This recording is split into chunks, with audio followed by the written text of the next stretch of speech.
Hello and welcome to Do You Remembaer? If you haven't watched one of these videos before, there's a playlist you should check out. But anyway, it is an ongoing video series where every Wednesday I read something on the internet, most likely a Wikipedia article, and then I do my best to remember what I just read and then talk about it. And this particular episode, we are talking about Geeks Out, who are the creators of FlameCon, as the photo says.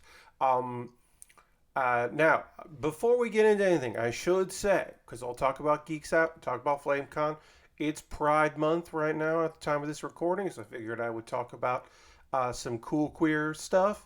I should say right off the bat, I have volunteered at FlameCon on two occasions.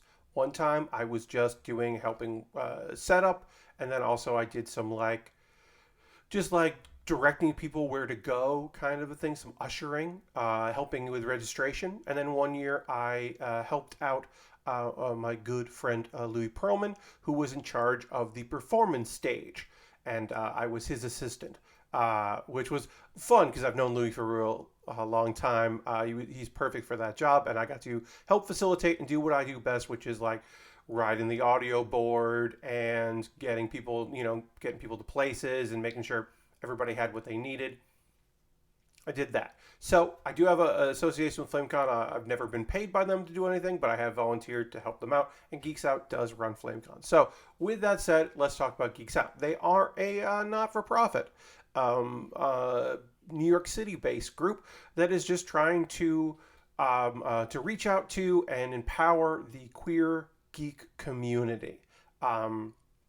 The nerdy folks. Now, you may have seen Geeks Out if you've been to FlameCon, or you may have seen them at various comic and other conventions, gaming conventions.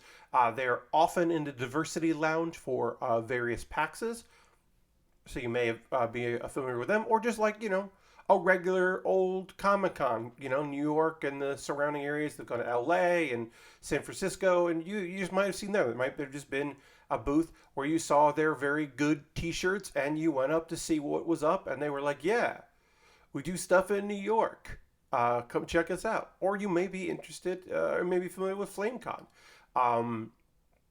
Which I've mentioned, and I will keep mentioning it now. Basically, 2015, they started FlameCon, I believe, and I have been to every one except I will not be attending this one here in the year 2022 because I don't want to go to New York in August, and I don't really want to do public events.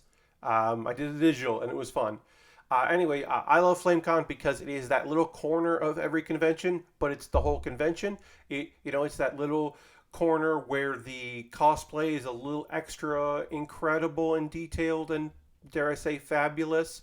And the panels are about gay issues, but not just like, hey, we invited some gay people to talk about like gay romance and or representation. It's also just like, no, we're going to talk about like your local drag game night.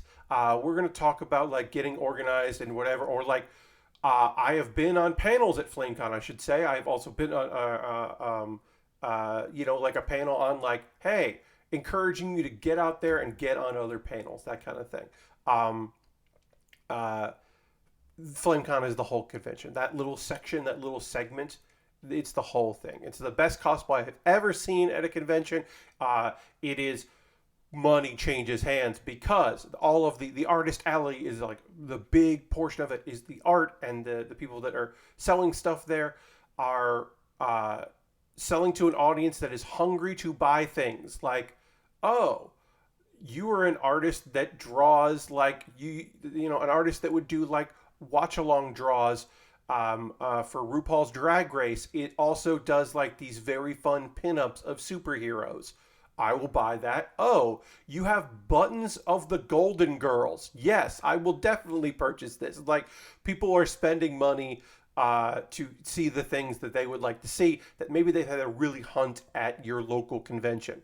Also, the thing about FlameCon that I really love, and again, this is a weird one because I'm not really talking about the Wikipedia article. I'm just telling you my own personal experience about FlameCon. We'll get into more facts about Geeks Out in a second.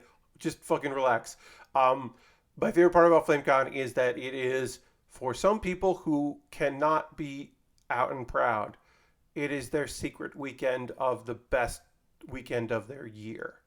The being a volunteer meant that I would interact with people, and because I was a volunteer, that painted me as a safe person that someone could approach and talk to. And I had a lot of people. I ran into several people in the 2 years that I have volunteered for them who came up to me and basically just like, hey, I really like this, and I don't have anyone to talk to about this stuff, and hey, what do you recommend? Like, are there panels I should check out? Or, like, oh, I don't know. I don't play, like games that much. Should I go over to the gaming section? Like, there's just like people who are very nervous to chat with folks, or like you would say something about their cosplay and they would be so elated because nobody knows their cosplay. Because somewhere else they're just dressed as a wizard, but they're Taco. You know that they are doing like, and that might be a weird example because a lot of people know about Adventure Zone, but like if you are dressed as a wizard and you have like, and you're with like a warrior, like maybe some people would like not necessarily know exactly what you're doing, but at that kind of place, like no, no, no, no, they know you're Taco. You can wear a rogue outfit that Rogue only wore for 3 issues, and people will know the exact issues that Rogue wore that outfit, and see photos of you with the hashtag, FlameCon, and track you down because they want a photo with this very specific Rogue. It's a crazy great convention. I love it very much. Anyway, Geeks Out runs that convention. Geeks Out was founded in 2010. Now I'll actually talk about them. Their Wikipedia page is small, so it won't be hard to get through it. But I kind of want to just talk about how cool FlameCon is. Forgive me. I'm not sorry. But anyway, Geeks Out, founded in 2010 and made waves in 2013, got themselves some press in 2013 with their Skip Ender's Game campaign. It was the social media campaign using the hashtag. It was basically just like, hey, Orson Scott Card uses his money and influence to try to keep, to push for legislation that will negatively affect gay people. And so don't give him any money. And of course that, it did put out some waves.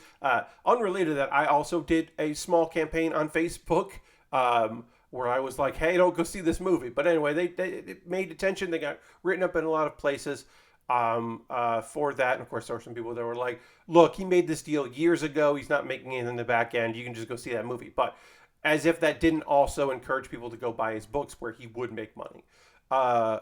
Short-sighted.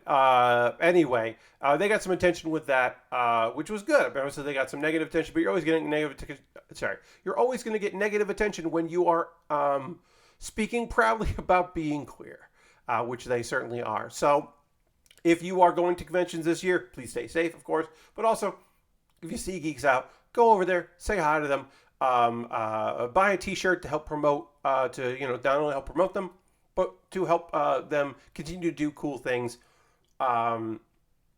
because they are a charity. They're not for profit, and they are doing good work both locally and in a larger community. Because I would love to see them do, like, FlameCon rules, but I'd love to see them do a video game convention. Is there a queer-focused video game convention that is of note? Yes. Is it currently being run by people who suck ass? No. Was it in the past? Yes. It's complicated. I would like to see Geeks Out do more, so please support them if you can. Check them out, geeksout.org.